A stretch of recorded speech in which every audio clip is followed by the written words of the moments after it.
throw us right into the platform. Has anybody used Visual Thesaurus? And you can just type in the chat.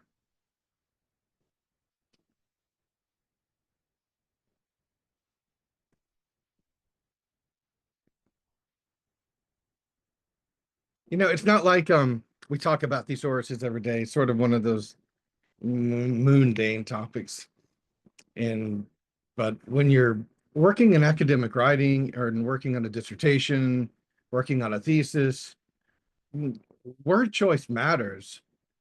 And the way we say things and the way we communicate things is very important. So we have to consider the precision of our language. And we can do this through synonyms, through antonyms, through the ways that language creates meaning.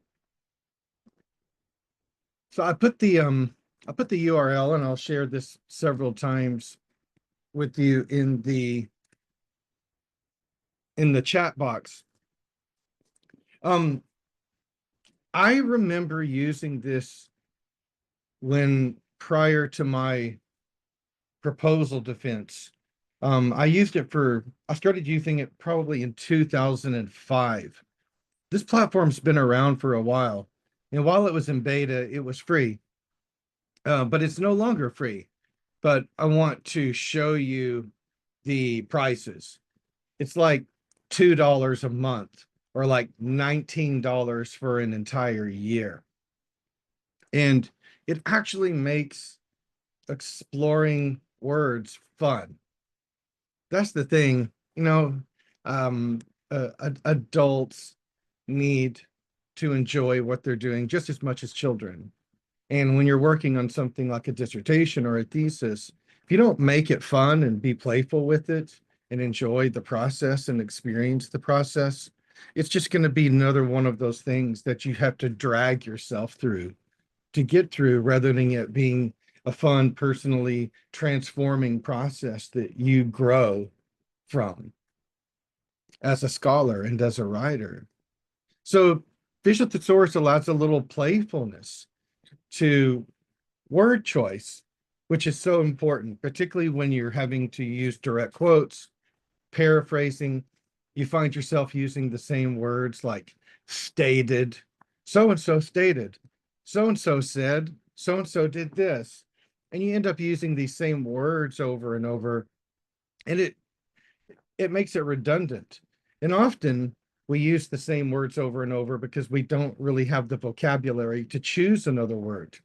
So another great advantage to using Visual Thesaurus is to expand your vocabulary when you're working on your dissertation or your thesis or in academic writing. I remember growing, I probably had another 30, 40 great vocabulary words just by using this platform during the dissertation process. And it allowed me to vary my signal phrases. So if you're familiar with signal phrases, it's the idea of using a type of verb to communicate something to that we're trying to say. And if you're falling under the American Psychological Association and APA, there are certain signal phrase verbs that can be used quite often. And in APA and most universities have recommendations and resources for signal phrases. But that's a beautiful thing about Visual Thesaurus is that you can take one signal phrase, try it. Now you get synonyms and other things around it as far as syntax relationships, and it gives us some much more to work from. One of the interesting things about words is the sort of magic they have in meaning, which is why it's so important to be precise. Like the American Psychological Association says, be as precise as you can about your language so you can be clear. Research is hard enough to read. And if we're not clear about what we're saying, it doesn't help the reader. So we have to practice reader empathy and really write with clarity. Remember early in our education, at least for me, I remember teachers telling me, don't use the word good. Be more precise. And the reason for that is quite clear. If we put in the word good, well, look at what it means. It's a noun, it's an adjective, it's an adverb. What do you mean by good? Do you mean salutary, solid, safe, redeeming, honorable, moral, nice, complete, pleasing, satisfactory, superb? I have no idea.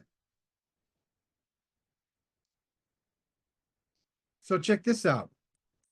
Let's say we're looking for a substitute for good. How about we choose what we really mean is thorough? Well, let's see what thorough means. Well, good, exhaustively, soundly. Exhaustively, thoroughly. Eventually, you can sort of narrow down to some things that might be a little more specific so you can have clarity. So notice how Visual Thesaurus actually classifies the part of speech. So over on the right, you can see whether it's a noun, an adjective, a verb, or an adverb. It keeps a nice history for you so you can see the work that you're putting in. If you're keeping a good research diary, which I recommend when you're working on a dissertation or thesis, to keep a track of your signal phrases, your search terms that you're using inside of databases. Visual Thesaurus does a good job of keeping track of the words that you're using and giving you a record so you can check those things out. Okay.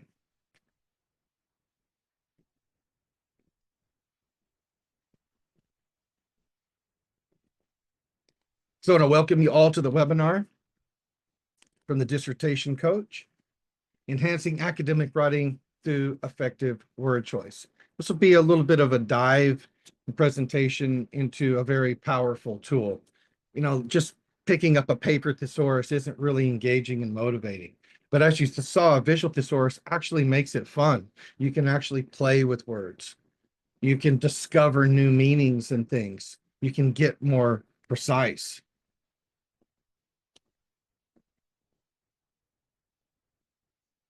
It's pretty much what we're going to cover in a very quick amount of time because I want to really leave space at the end for Q&A. And I already have come up with some questions that may invoke the Q&A, but I might not even need them because there might be just good questions that get us in some final discussion after the summary and conclusion. All right, so let's jump in. So I went ahead and just jumped right into presenting with the Visual Thesaurus interface because I just wanted you to see it right away. It's easy to use. I put the link into the chat. When you're using it, if you want to try it out for free, it gives you about 4 or 5 searches. And then what you can do is just keep refreshing your browser and try it out a little more. They know that people do this. In other words, you can kind of keep refreshing your browser and using it for free, right? But honestly, for the work that's gone into it and for the support that they provide, it's totally worth $19 a year or $2 a month. I try to keep a subscription going on it because I find it benefits my own academic writing and it benefits the dissertation writers that I coach and consult with here at TDC. Word choice is, like I said, a very important thing. So you saw how it was to easily navigate it. You basically just type in a word and there you go. You get all the relational lexicon that goes with that word. And it's fun to do. You can click on another word and it brings up that. Click on another word and it brings up the relationships of that word. So it's all about semantic relationships, which is very important in what we do as scholarly writers. So like I was saying, it's really about clarity.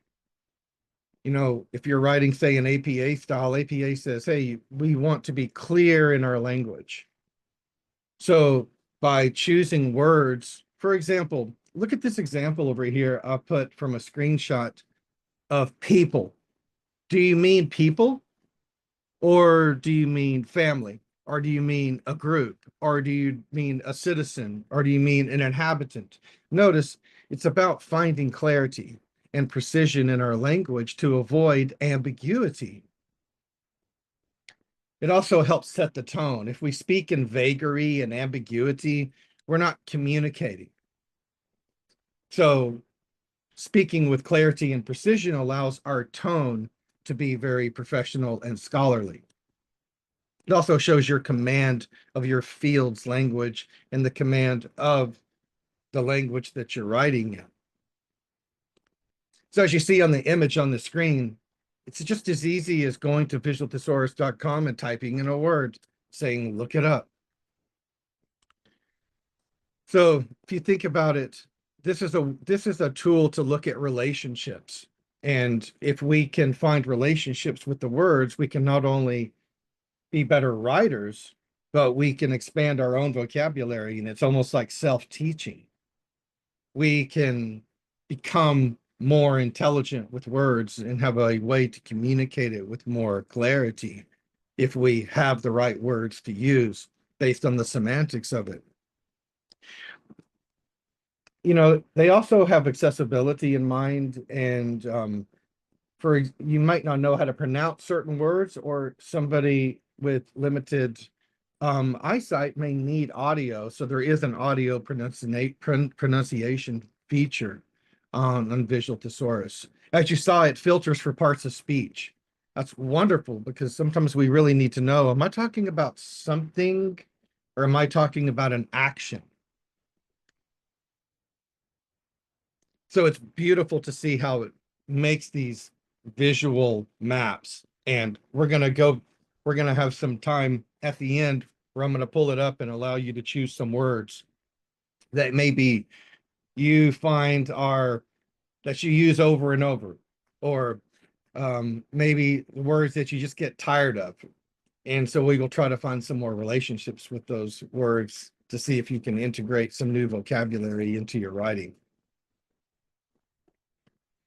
So I've already really kind of done a live demo, but let's look one more time at the interface.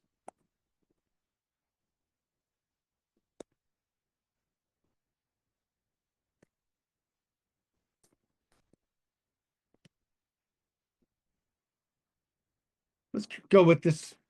Something I end up, or we use a lot of, is like state or states.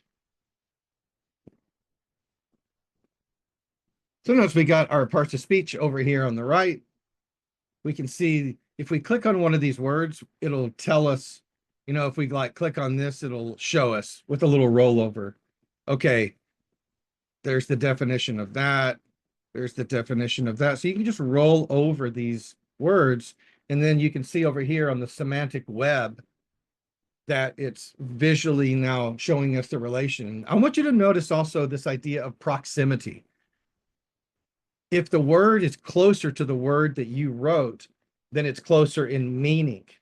So the ones that are way out here on the periphery are further away from precision and meaning than the ones that are closer to the original word that we typed into the text field to look up.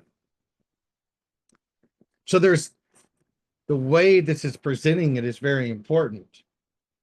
So we get parts of speech, we get proximity or closeness to the actual meaning of the word that we're looking for. And all you have to do is roll over the words and you'll have the definitions. Then you're like, well, let's see. Maybe I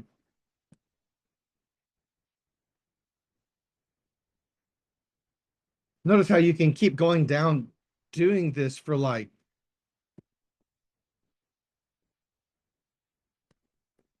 how deep do you want to go? Right? And then you can back it up. So come up here to the upper left and you could like back it up because it maintains sort of a history. So you can't get, so you don't get lost. Okay.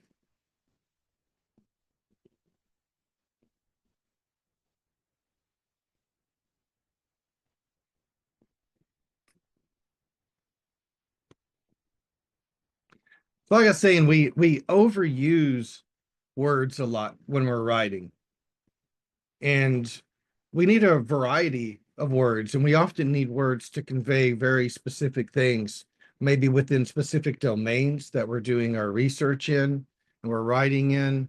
But it's primarily about looking for relationships in words. In other words, looking for the synonyms, and then trying to discover a way that we can expand our own academic vocabulary. So the more we seek out additional understanding of words in those definitions, and then start integrating it into the writing, your vocabulary will start expanding because you're actually putting your knowledge into actions. And we know from adult learning theory, Malcolm Knowles and andragogy and all the work around that adults need relevance in what they're doing to really engage and be motivated. So if we start having fun with words and language, it helps us engage, expand our vocabulary, and pretty soon we're actually having fun with our thesis and our writing process.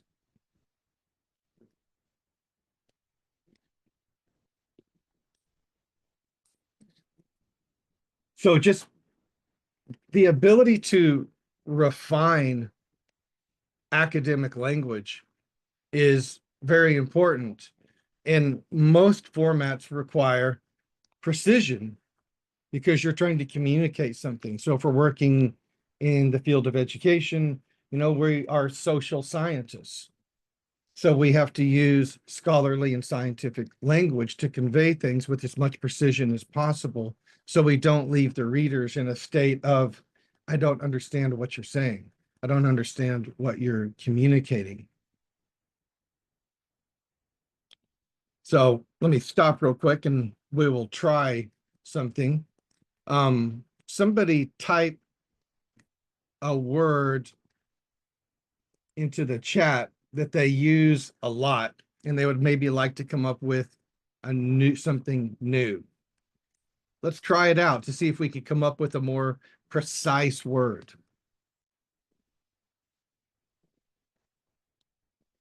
Could be a signal phrase. Okay, characterize.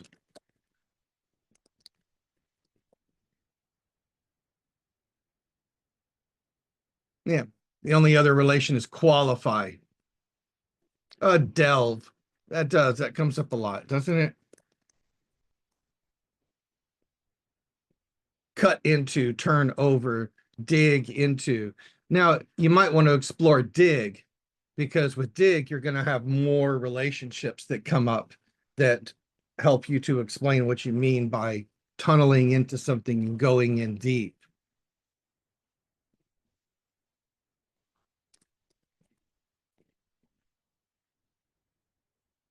Let's spell it right.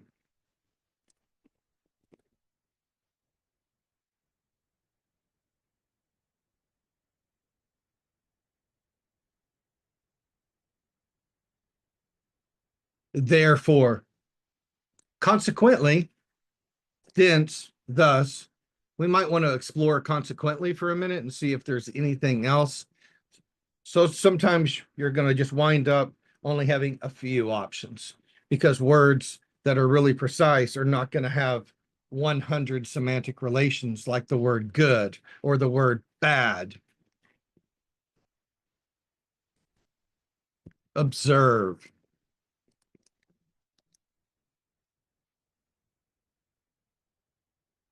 Yeah, observe has a lot of relations. Do you mean maintain? Do you mean celebrate? Do you mean honor? Do you mean respect? Do you mean take note of?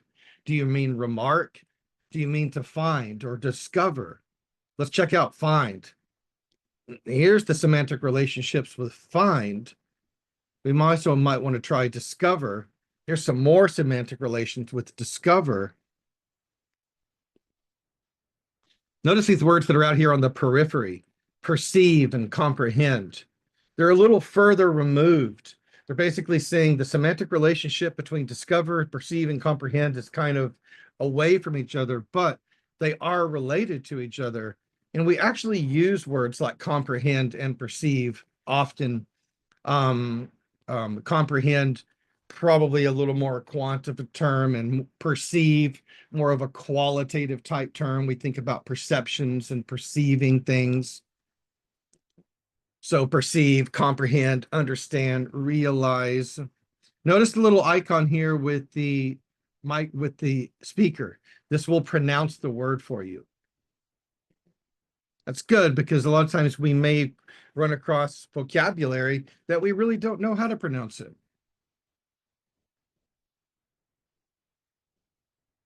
Yep. Yep, good. That's right, Lisa. Let's try magnificent. That came up in the chat.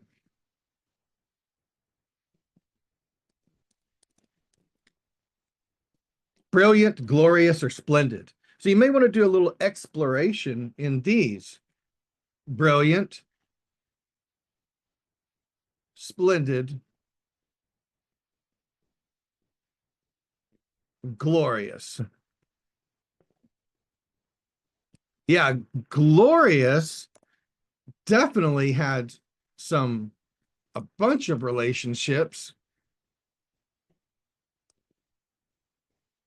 Splendiferous, magnificent, divine, incandescent. Yeah, interesting. Notice you can, when you start in, all these are, of course, adjectives. So pretty soon you're exploring new words, new language, new vocabulary, and then it's important that you start, it's about how you can start integrating in the vocabulary as quick as possible. Visualthesaurus.com.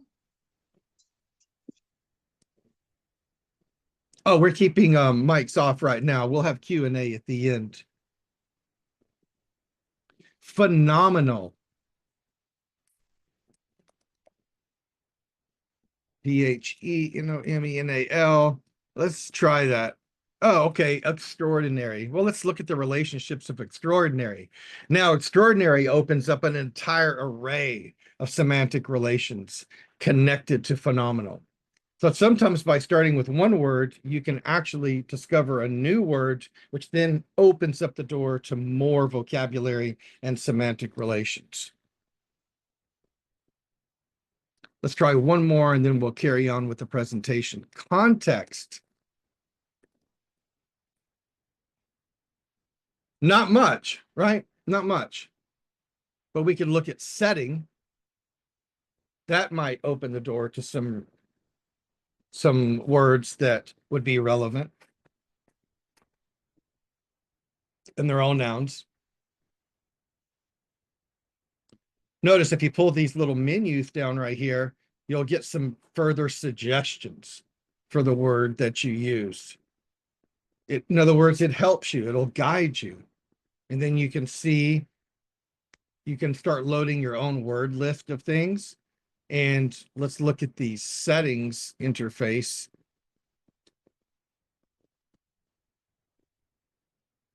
So you can kind of set things up like you want it, like how you want it to display, how you want it to scale, the font size, the circle size. There's a lot of different advanced settings that you can get into depending on how you want to set up how it's going to display to you.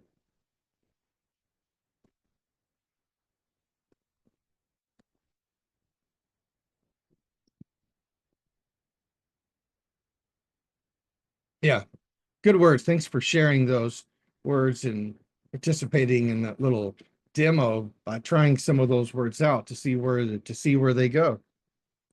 It's going to help us refine our academic language and make some discoveries about words we didn't even maybe know, or we just don't really know how to leverage and use them because we've only seen them a couple times in our lives and we haven't integrated them actually into our writing.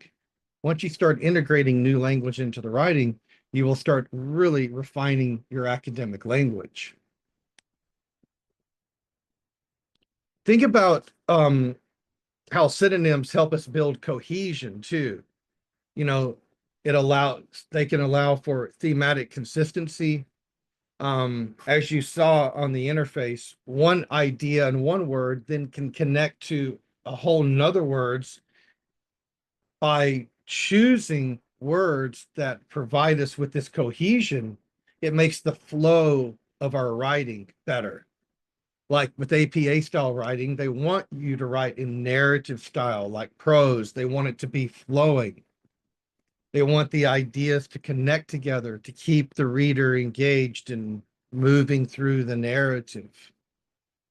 So by using synonyms to build cohesion, we're making a better experience for ourselves as the researchers and the way we're communicating to our committee and other scholars around the world. By varying the vocabulary, we can keep the reader engaged with the quality of our writing. Think about that. It's the idea that eventually we get so accustomed to using one word for something that it just becomes redundant, and you end up seeing it 50 times in your dissertation or your publications. There may be some better words if you'll just look at the synonyms. There may be not necessarily better, but additional things that will allow you to create a variety of semantic relations that keep the reader engaged.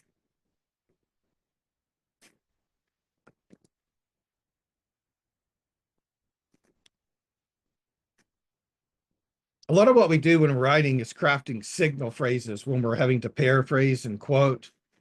And so things like so-and-so stated gets used a lot. And so-and-so said, and so-and-so reported. And then after a while, we sort of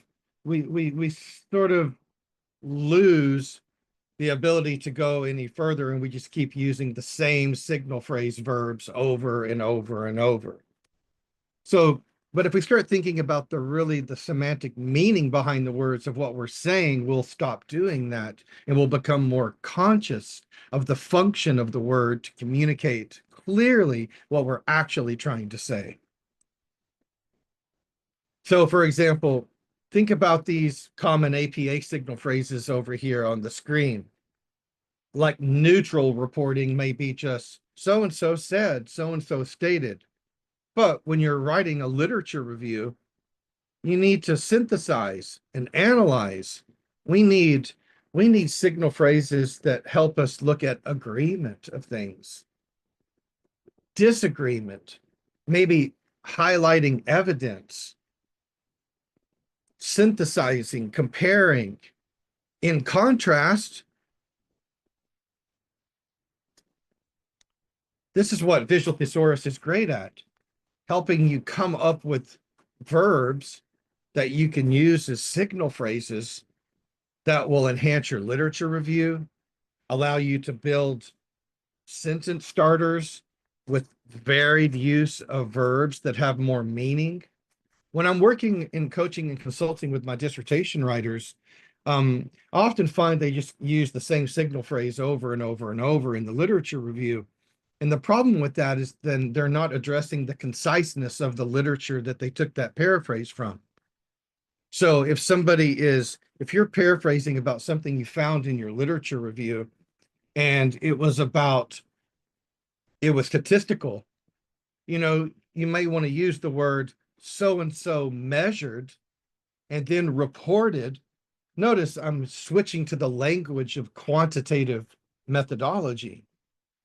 If I was in the qualitative realm, I may use a word like perceptions or exploring if I was using like a verb rather than examining or measuring. And when we're looking at specific articles, we sort of want to base the signal phrase verb to that particular article that you're paraphrasing from.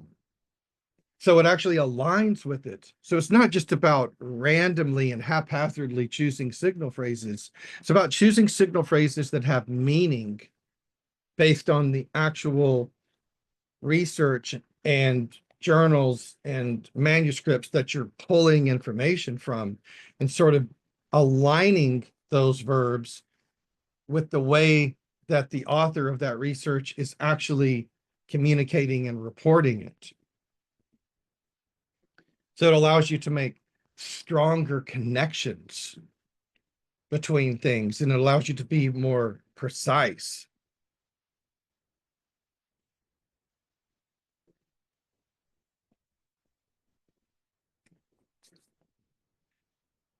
Another thing Visual Thesaurus is good for is just organizing ideas visually. And as you saw, it allows you to sort of look at relationships by clustering terms, which then can help you map themes for, you may have certain, words that in your ideas for communicating those things. So if you have patterns and concepts that are in relation with each other, you can discover even more relations just by changing the word and seeing where that word leads. And pretty soon you've mapped out a lot of themes. This is actually even useful when you're analyzing qualitative research data to look at semantic relations of themes when you're choosing words to represent your emergent codes and your categories and the emergent themes that come out of the inductive process of collapsing those codes into categories and the categories into themes. It allows you to see some visual connections so you can really make sense out of your writing. And then pretty soon you're writing with much more clarity. And because your ideas are getting connected through your specific use of language and words that have the most precision and meaning.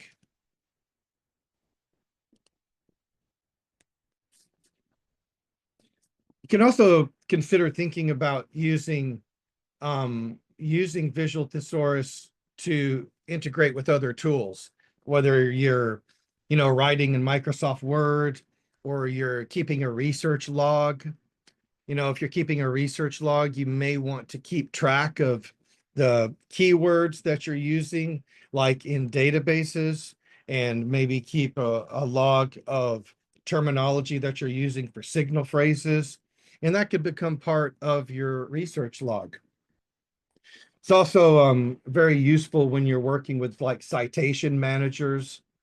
So you can come up, really hone in on the keywords that are useful, and maybe even through the process of looking at semantic relationships with Visual Thesaurus, you may discover new keywords that actually bring up even further research. So if you're trying to narrow a particular topic and find the research gap and find the problem space of where any good research begins within the field of its peer-reviewed literature, it helps to vary the words that you're using in searches. Because if you don't, you may be missing a lot.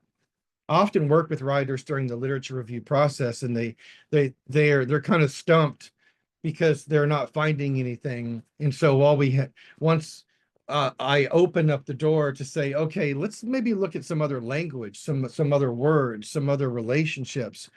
Then all of a sudden, 5 more articles appear. But if we hadn't have used the right term, we would have never discovered those articles. So the best way to mine peer-reviewed databases like EBSCOhost and other databases is to come up with the language to do it. It's your best mining tools. And Visual Thesaurus is a tool to help you really discover the tools that you need to mine for very specific things that are related to the research that you're interested in. Just one new term might open the door to you finding 10 new articles that could be part of your research gap, ground your study in the peer-reviewed literature, or maybe useful in your discussion in chapter 5 when you're making relationships of prior research to the results of your chapter 4 results.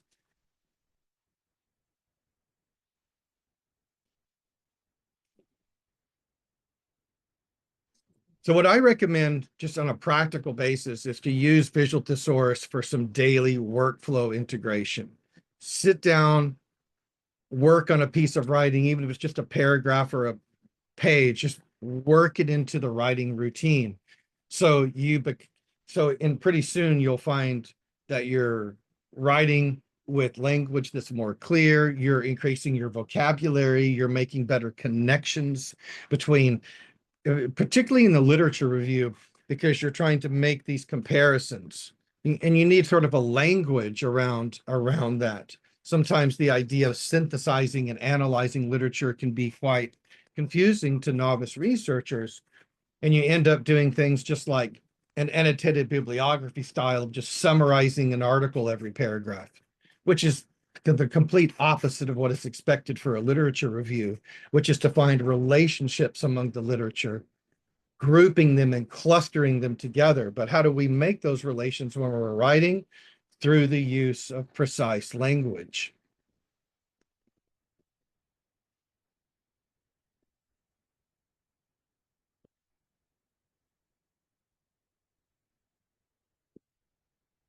So think of some things that these are some like little starters, right? It's like, okay, so and so states, so and so reports, so and so agreed, so and so challenged, so and so demonstrated, Clark argues, Walker asserted, Taylor noted. Notice you can see some of these have precision about their semantic meaning, like agree or challenge. But then there's also more vague ones like noted. What does that mean? Noted. I have no idea what that means. Notice it's not precise. If somebody just notes something, I don't have any clue what that means. Now, maybe assert or posited, or see, it's about finding things that help us get inspired to want to write the dissertation, to get involved with language. If the dissertation and thesis or anything, it's an exercise in clear writing, use of language, and the ability to communicate a very complex, large project. So tools like Visual Thesaurus can help us engage with this process, have a little fun with it, and make all kinds of new discoveries that challenge the current state of our vocabulary, increase our ability to communicate clearly, and in a way, increase our own intelligence and ability to communicate something in a scientific way, centered around or based upon the particular format that you're having to write under, whether Chicago or APA, and they all have a, but it all comes down to clear communication.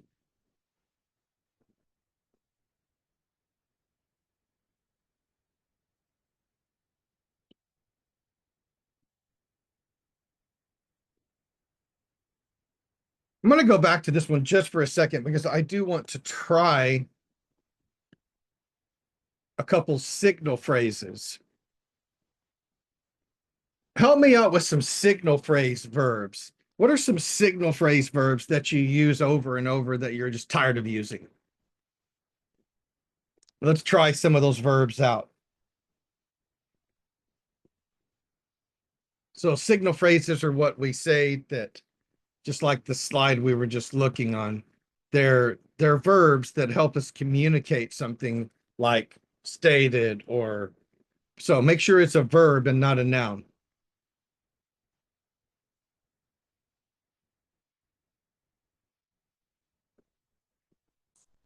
So let's see some action verbs like these here. Emphasizes. Okay. Yeah, let's check out emphasize. That's a good one. I've used that before. Emphasize. And it's a pretty precise word too. So see, that's when you know you've chosen a really good precise word, is that it doesn't really have a lot of relations. It's pretty precise already. Now, if we could expand it to emphatic, but that's not really what you mean.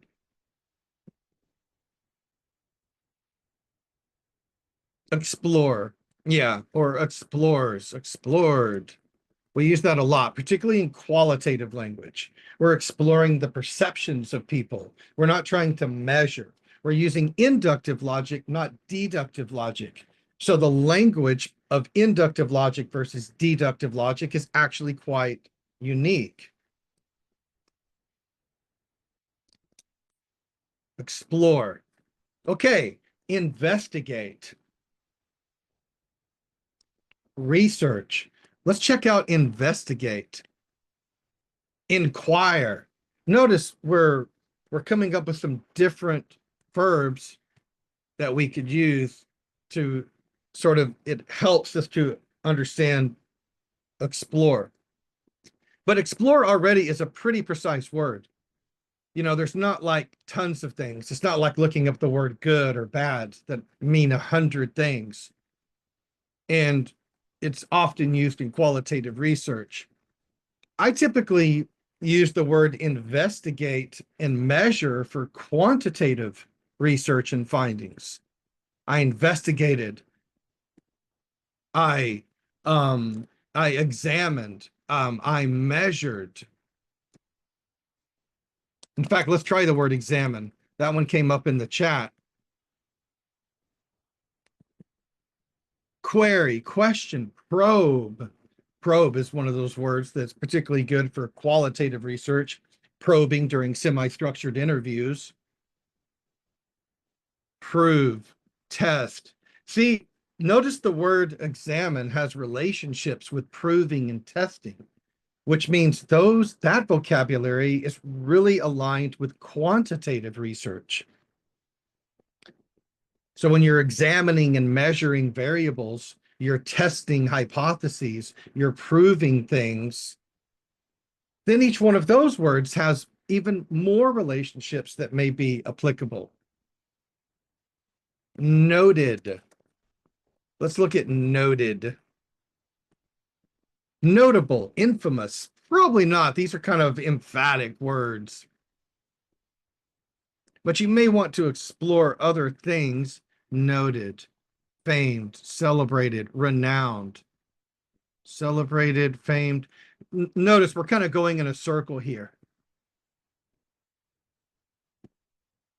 Kind of going in a circle there. So that's probably as far as you can go down. Found out.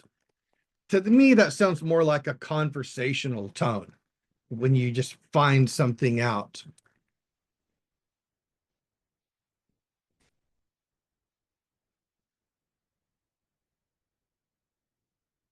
Find out. Okay, pick up, find out. You know, for scholarly tone, you might want to use the word to determine rather than find out. So a lot of the times we're writing with words that we are comfortable with inside of a conversation. The problem with that is writing is not conversation. Writing is a different type of communication. And when you try to just integrate your conversational tone language into scholarly writing, you're going to find that a lot of times we speak in more generalities rather than with precision.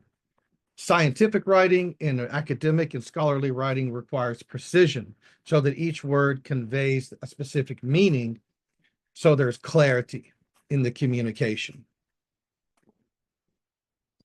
Justify.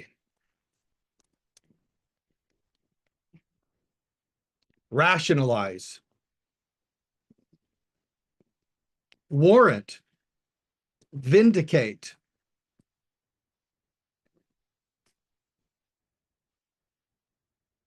Yeah, interesting. Yeah, there was definitely some possibilities there for rather than justify, to absolve, to warrant. And notice all you do is click on these little dots and it will tell you the definition of those words. You can also just roll over the words over here and the definition of that word will pop up.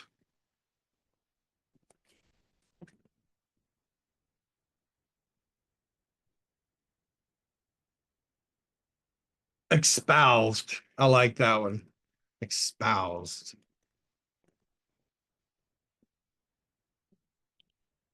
Yeah. It doesn't even come up with that spelling. Now, expound, flesh out, expatiate, expand, set forth. Here's one we end up using a lot: posit,